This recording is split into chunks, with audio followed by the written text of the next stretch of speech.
President Obama and British Prime Minister David Cameron are seeking the support of NATO allies to stop the advance of Islamic State militants in Iraq and Syria.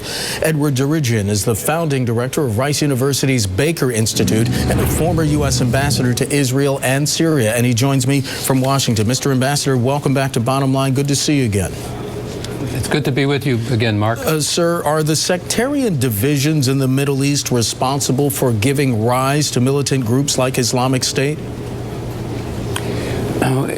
Yes, that is one of the major reasons of these sectarian divisions, but it's a much larger issue than that. I think the lack of good governance in the Arab countries, especially over the last many decades, the lack of political participation in these societies, the socioeconomic injustices, the high rate of youth unemployment, all of these factors, Mark, have played into a sense of frustration, resentment, despair, especially on the part of younger people in the Arab and the Muslim world.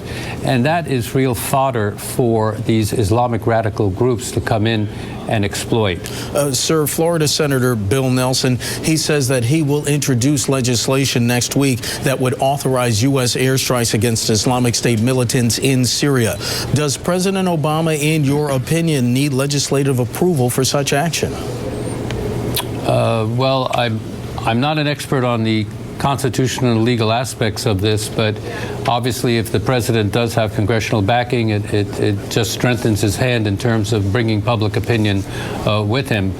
But airstrikes against Syria are one of the major issues being discussed now. In other words, airstrikes against ISIS targets in Syria. The theory behind that is that ISIS is using Syria as its safe haven, especially in expanding its territorial grabs in Iraq. So this is a very serious matter. But let me say one thing, Mark. This is not the United States against ISIS alone.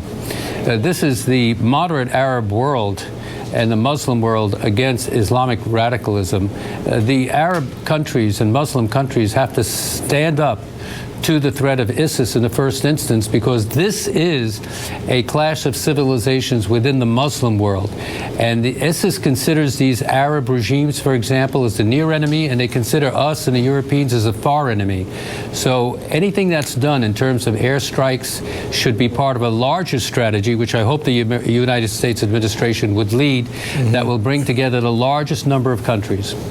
Sir, President Obama says the United States will lead a coalition to, in his words, degrade and destroy the Islamic State militants who carried out the beheadings of 2 American journalists. Do you believe there is a coalition of the willing, ready and able to take the fight to the terrorists? Not yet, but the potential is there, because if you look at the facts objectively, ISIS constitutes a threat to both Sunni and Shia countries. Iran, Iraq as Shia countries, Saudi Arabia, UAE, Jordan, Turkey, other countries which are Sunni countries, Egypt.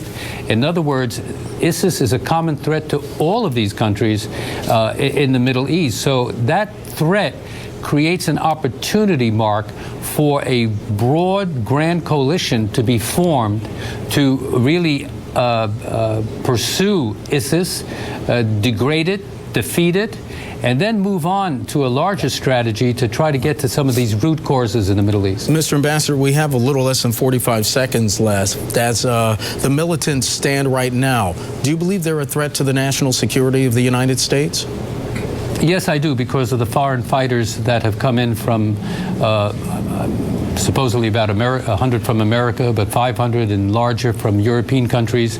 These fighters that come in and fight with ISIS can come back to their home countries, including the United States, and pose a terrorism threat. Edward Djerejian, he's founding director of Rice University's Baker Institute, former U.S. ambassador to Israel and Syria, joining us from Washington. Sir, always a privilege to have you on the broadcast. Thanks for your time.